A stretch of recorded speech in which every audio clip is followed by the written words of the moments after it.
ആട്ടിൻകൂട്ടത്തിന് മാതൃകയായി തീർന്നുകൊണ്ട് അധ്യക്ഷത ചെയ്യും. അതിന്റെ മുകളിൽ ചില വാക്യങ്ങളുണ്ട്.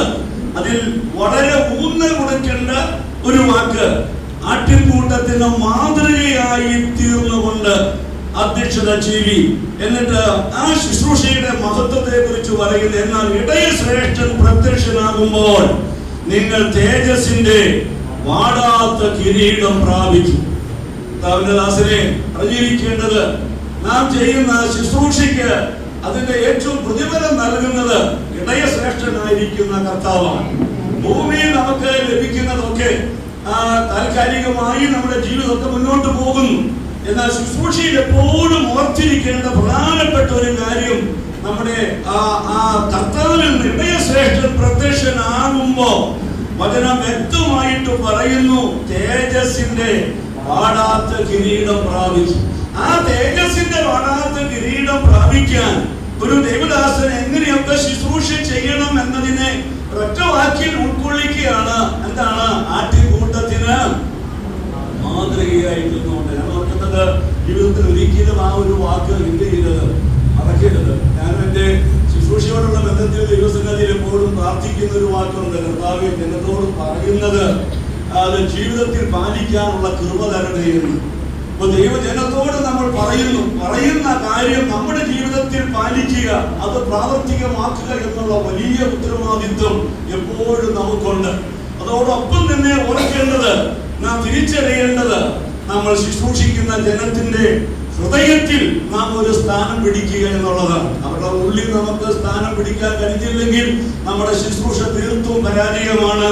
പക്ഷേ ആട്ടിൻകൂട്ടത്തിന് മാതൃകയായി നിന്നുകൊണ്ട് ശുശ്രൂഷ മുന്നോട്ട് കൊണ്ടുപോകുമ്പോൾ ഉറപ്പാണ്, ശുശ്രൂഷിക്കുന്ന ജനത്തിന്റെ ഹൃദയത്തിൽ നമുക്ക് ഒരിടം ഉണ്ടാകും. ഹൃദയത്തിന് ഇടം ഉണ്ടെങ്കിൽ നാം പറയുന്ന വാക്ക് ജനം അംഗീകരിക്കും, അവരത് ഉൾക്കൊള്ളും എന്നുള്ളത് കൂടെ നാം തിരിച്ചറിയണം. പറയുന്ന മറ്റൊരു വാക്കുണ്ട്, നിങ്ങളിലുള്ള കൂട്ടുമൂപ്പന്മാരെ, ഒരു കൂട്ടുമൂപ്പനും ക്രിസ്തുവിന്റെ കഷ്ടാനുഭവത്തിന് കൂട്ടാളിയും വെളിപ്പെടുവാനുള്ള തേജസ്സിന് കൂട്ടാളിയുമായ ഞാൻ പ്രബോധിപ്പിക്കുന്നു എന്ന് പറഞ്ഞുകൊണ്ടാണ് തന്നെ ആ ശുശ്രൂഷയുടെ വിധങ്ങളൊക്കെ പറയുന്നത്.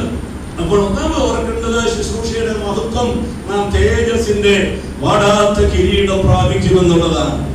രണ്ടാമത് ഓർക്കേണ്ടത്, ഈ ശുശ്രൂഷയുടെ ലക്ഷ്യം എന്ന് പറയുന്നത്, അത് എഫേസ്യ ലേഖനം 4-ാം അധ്യായത്തിന്റെ 11-ാമത്തെ വചനമാണ്. എഫേസ്യ ലേഖനം 4-ാം അധ്യായത്തിന്റെ 11 മുതലുള്ള ചില വാക്യങ്ങൾ നമുക്കത് പരിചയമുള്ളതാണ്. നാം ഇങ്ങനെ വായിക്കുന്നു, അവൻ ചിലരെ അപ്പോസ്തലന്മാരായും ചിലരെ പ്രവാചകന്മാരായും ചിലരെ സുവിശേഷകന്മാരായും ചിലരെ ഇടയന്മാരായും ഉപദേഷ്ടാക്കന്മാരായും നിയമിച്ചിരിക്കുന്നു. അടുത്ത വാക്ക്, എന്തിനാണ് അങ്ങനെ നിയമിച്ചിരിക്കുന്നത്? അത് നാം എല്ലാവരും, സഭയോട് പറയുകയാണ്, അപ്പൊ ദൈവസഭയിലുള്ള എല്ലാവരും എങ്ങനെ ആകണം? വിശ്വാസത്തിലും ദൈവപുത്രനെ കുറിച്ചുള്ള പരിജ്ഞാനത്തിലുള്ള ഐക്യതയും തികഞ്ഞ പുരുഷത്വവും ക്രിസ്തുവിന്റെ സമ്പൂർണതയായ പ്രായത്തിന്റെ അളവും പ്രാപിക്കുമ്പോഴും വിശുദ്ധന്മാരുടെ യഥാസ്ഥാനത്വത്തിനായുള്ള ശുശ്രൂഷയുടെ വേലയ്ക്കും ക്രിസ്തുവിന്റെ ശരീരത്തിന്റെ ആത്മീയ വർധനയ്ക്കുമാകും. ആ വാക്യം വ്യക്തിപരമായിട്ട് ഹൃദയത്തിൽ എപ്പോഴും കാണാതെ ഉൾപ്പെട്ടിരിക്കേണ്ട ഒരു വചനമാണ്. എന്തിനാണ് നമ്മെ ആക്കുന്നത്? അവിടെ പറയുന്നു, അവൻ ചിലരെ നിയമിച്ചു. 5 വിധ ശുശ്രൂഷകളെ കുറിച്ച് പറയുന്നുണ്ട്. അത് ദൈവമാണ് നിയമിച്ചത്. ദൈവം നിയമിച്ചു എന്നുള്ള കാര്യം നാം ശുശ്രൂഷിക്കുന്ന നമ്മുടെ മാതൃസഭയ്ക്ക് ബോധ്യപ്പെടുന്നു. നാം ശുശ്രൂഷിക്കുന്ന ഇടങ്ങളിൽ മറ്റ് ദൈവദാസന്മാർക്ക്, ദൈവമക്കൾക്ക് അത് ബോധ്യം വരുന്നു. അതിന്റെയൊക്കെ വെളിച്ചത്തിലാണ് ഒരു വ്യക്തിയെ ശുശ്രൂഷയ്ക്ക് വേണ്ടി പ്രാർത്ഥിച്ച് വേർതിരിക്കുന്നത്. മലങ്കര ക്രിസ്ത്യൻ ചർച്ചിന്റെ ഓർഡിനേഷന്റെ ക്രമീകരണം അനുസരിച്ച് ഒരാള് ഓർഡിനേഷൻ ചെയ്യപ്പെടണമെന്ന താല്പര്യം ആ സഭയിൽ നിന്നോ വ്യക്തികളിൽ നിന്നോ വന്നാൽ ആദ്യം ചെയ്യുന്ന കാര്യം ആ മാതൃസഭയോട് അന്വേഷിക്കുകയാണ്.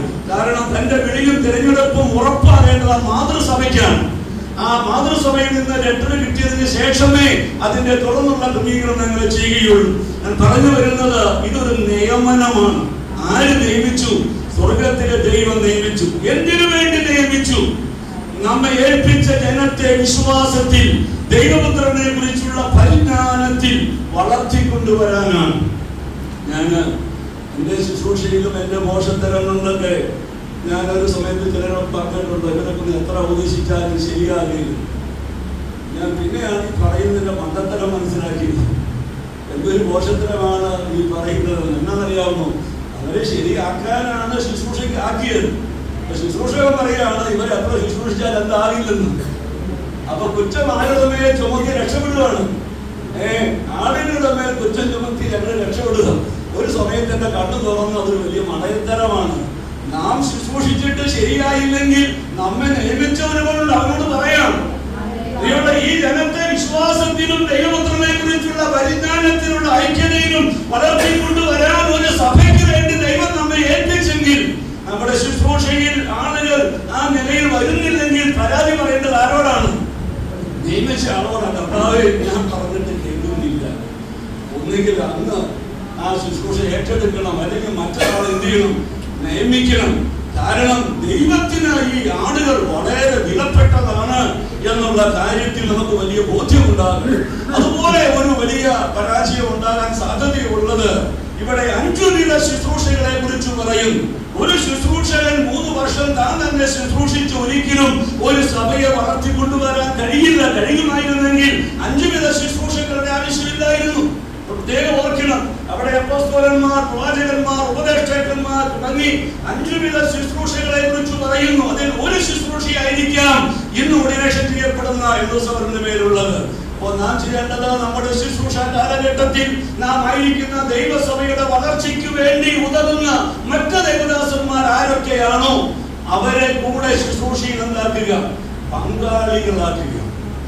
എന്തിനു വേണ്ടിയാണ്? ചിലപ്പോഴൊക്കെ നമ്മൾ സാധാരണ മനുഷ്യരല്ലേ, ചിലപ്പോൾ ഭയങ്കര പ്രശ്നമാണ്. നമ്മളിപ്പോൾ ഒരാളെ വിളിക്കാന്ന് പറഞ്ഞാൽ എന്നെ വിളിച്ച ആളെ ഞാൻ അങ്ങോട്ടും വിളിച്ചു, എന്നെ വിളിച്ചയാളെ അങ്ങോട്ട് വിളിക്കുകയല്ല വേണ്ടത്. കാരണം നമ്മൾ ഓർക്കേണ്ടത് ഈ സഭയെ വിശ്വാസത്തിൽ ദൈവപുത്രനെ കുറിച്ചുള്ള പരിജ്ഞാനത്തിൽ വളർത്താൻ, അത് പ്രയോജനപ്പെടാൻ ആരെ വിളിച്ചാൽ പറ്റും? ദൈവത്തോട് ചോദിക്കണം. അതിനാ ശുശ്രൂഷയ്ക്ക് സഹായികളെ ദൈവം വെച്ചിട്ടുള്ളത്.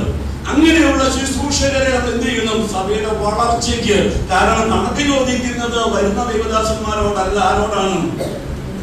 നമ്മോടാണെന്നുള്ള കാര്യം ഓർക്കുക. 3 വർഷം ഒരു സഭയെ ശുശ്രൂഷിക്കുന്നുണ്ടെങ്കിൽ ആ 3 വർഷം അതിൽ ആരെങ്കിലും നഷ്ടപ്പെട്ടു പോയാൽ ദൈവം ചോദിക്കുന്ന ആരോടായിരിക്കും?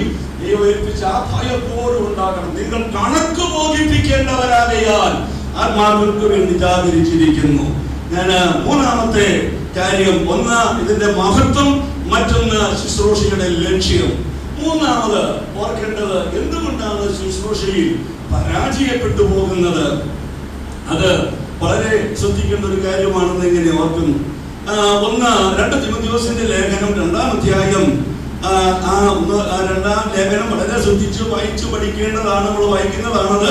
2-ാം അധ്യായത്തിന്റെ 3ാമത്തെ വാക്യം നാം വായിക്കുന്നത് ഇങ്ങനെയാണ്: ക്രിസ്തുയേശുവിന്റെ നല്ല ഭടനായി നീയും എന്നോടുകൂടെ കഷ്ടം സഹിക്കുക.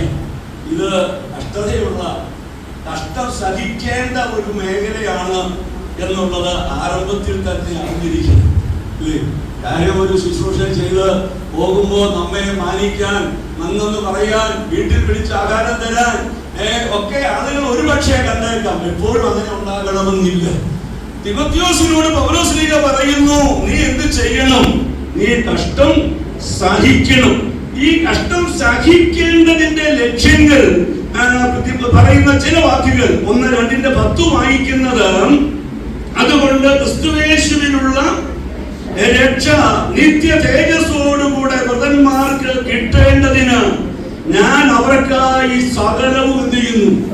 സഹിക്കുന്നു. അപ്പൊ സഹിക്കാൻ മനസ്സില്ലാത്ത ഒരു ശുശ്രൂഷകൻ പരാജയമാണെന്ന് ഓർക്കണം. കാരണം ക്രിസ്തുയേശുവിനുള്ള രക്ഷ നിത്യ തേജസ്സോടുകൂടെ വൃതന്മാർക്ക് ലഭിക്കണമെങ്കിൽ ഒരു തിമോഥെയോസിനോട് പറയുകയാണ് എന്ത് ചെയ്യണമെന്ന്? സഹിക്കണം എന്ന ഒരു വാക്ക്. ഇനി അതുപോലെ തന്നെ നമ്മൾ വായിക്കുന്ന മറ്റൊരു പദമാണ് 2-ാം അധ്യായത്തിന്റെ 24-ാമത്തെ വാക്യം. കർത്താവിന്റെ ദാസൻ ശണ്ഠയിടാതെ എല്ലാവരോടും ശാന്തനും ഉപദേശിപ്പാൻ സമർത്ഥനും. പിന്നെ പറഞ്ഞേ, സൗമ്യ പറഞ്ഞേ, എന്താണ് സഹിക്കേണ്ടത്? നമുക്ക് സഹിക്കാൻ പ്രയാസമുള്ളത് എന്താണ്? സഹിക്കാൻ പ്രയാസമുള്ളത് എന്താണ് അല്ലേ എന്ന് പറഞ്ഞാൽ, നാം ഒരാൾക്ക് നന്മ ചെയ്തയാൾ എന്ത് ചെയ്യാണ്? നാം സഭയെ ആത്മാർത്ഥമായി ശുശ്രൂഷിക്കുന്നു, പക്ഷേ സഭയിൽ നിന്ന് ചിലര് നിന്ന് വേദന ഉണ്ടാകുന്നു. വേദന ഉണ്ടാകുമ്പോൾ സാധാരണ നിലയിൽ ഒക്കെ നമ്മുടെ ജഡം പറയുന്നത് ഇവരോട് രണ്ടെണ്ണം കൊടുക്കണം, എങ്ങനെ പതനം കൊണ്ട് അങ്ങനെയൊക്കെ ചെയ്യുന്നൊരു കാലഘട്ടമൊക്കെ ഉണ്ട്. എന്ന് പറഞ്ഞാൽ പുൽപ്പറ്റിൽ നിന്നുകൊണ്ട് ആളുകളൊക്കെ അടിച്ചിരുത്തി ഞാൻ പിന്നീട് പുറകോട്ട് തിരിച്ച് നോക്കിയപ്പോ വാസ്തവത്തിൽ അത് വിജയമായിരുന്നില്ല, പരാജയമായിരുന്നു. പുൽപ്പറ്റിൽ നിന്നുകൊണ്ട് ദൈവമക്കളെ അടിച്ചിരുത്തി സംസാരിക്കുമ്പോ പിടുക്കാണെന്നൊക്കെ എനിക്ക് തോന്നിയിട്ടുണ്ട്. ഞാൻ ചിന്തിച്ചു, ആരെ ലക്ഷ്യം വെച്ചുവോ ആ വ്യക്തിയുടെ വെറുപ്പാണ് ജീവിതത്തിൽ അന്ത്യം വരെ പിന്നെ ലഭിക്കുന്നത്. വചനം പറയുന്നു, സ്നേഹത്തിൽ എന്ത് ചെയ്യണം? സത്യം പറയണം. പക്ഷെ എങ്ങനായിരിക്കണം? ദോഷം സഹിക്കുന്നവനായി. കാരണം നമ്മെ ഏൽപ്പിച്ച ആടുകൾ, ആത്മാക്കൾ, അവരിലുള്ള ആത്മാവുണ്ട്. കർത്താവ് ആ വ്യക്തിയെ സഹിക്കുന്നു, കർത്താവ് ആ വ്യക്തിയെ നിലനിർത്തുന്നു. അങ്ങനെ ഇനി ആ വ്യക്തിയുടെ വളർച്ചയ്ക്ക് വേണ്ടി ദോഷം സഹിക്കുന്ന ഒരു ശുശ്രൂഷകനായിരിക്കാൻ ഉറപ്പാണ്. ദോഷം സഹിക്കുന്ന ഒരു ശുശ്രൂഷകൻ പരാജയപ്പെടുകയില്ല. പൗലോസപ്പോസ്തലന്റെ മറ്റൊരു വാക്ക് തിമോഥെയോസിനോട് പറയുന്നത് 2-ാം അധ്യായത്തിന്റെ 23-ാമത്തെ വാക്യമാണ്. നമ്മൾ വായിച്ചു. 1-ാം അധ്യായത്തിന്റെ 12-ാമത്തെ വാക്യമാണ്. 1-2 വായിക്കുന്നത്, അത് നിമിത്തം തന്നെ ഞാൻ ഇതൊക്കെയും സഹിക്കുന്നു. ഏത് നിമിത്തമാണ്? സുവിശേഷം നിമിത്തം ഞാൻ ഇതൊക്കെയും തിരികെയാണ്. അല്ലെ, ഒരു ദേവദാസൻ സഹിക്കുന്നില്ലെങ്കിൽ, സഹിക്കാതെ പൊട്ടിത്തെറിക്കുന്ന ഒരു സ്വഭാവം ഉണ്ടെങ്കിൽ അത് സുവിശേഷത്തിന് തടസ്സമാണ്. ഒരു വാക്യം കൂടെ വായിച്ചിട്ട് ഞാൻ നിർത്തുന്നു, അതിനുശേഷം പ്രാർത്ഥിക്കുക. 1 കൊരിന്ത്യർ ലേഖനം 9-ാം അധ്യായം വളരെ പ്രധാനപ്പെട്ട, ജീവിതത്തിൽ ഇന്ന് ഓർത്തിരിക്കേണ്ട ഒരു വചനമാണെന്ന് ഞാൻ ചിന്തിക്കുന്നു. 1 കൊരിന്ത്യർ ലേഖനം 9-ാം അധ്യായത്തിന്റെ 12-ാമത്തെ വാക്യം അതിന്റെ 2-ാം ഭാഗമാണ്. 12-ാമത്തെ വാക്യം തുടങ്ങുന്നത്, മറ്റുള്ളവർക്ക് നിങ്ങളുടെ മേൽ ഈ അധികാരം ഉണ്ടെങ്കിൽ ഞങ്ങൾക്ക് എത്രയധികം, എങ്കിലും ഞങ്ങൾ ഈ അധികാരം ഒന്നും പ്രയോഗിച്ചിട്ടില്ല. ക്രിസ്തുവിന്റെ സുവിശേഷത്തിന് യാതൊരു വിഘ്നവും വരുത്താതിരിക്കാൻ സകലവും എന്ത് ചെയ്യുന്നു? പൊറുക്കുന്നു. എന്താണ് ഇവിടെ പൊറുക്കുന്നത്? എന്താണ് പൗലോസ് സഹിച്ചത്, പൊറുത്തത്?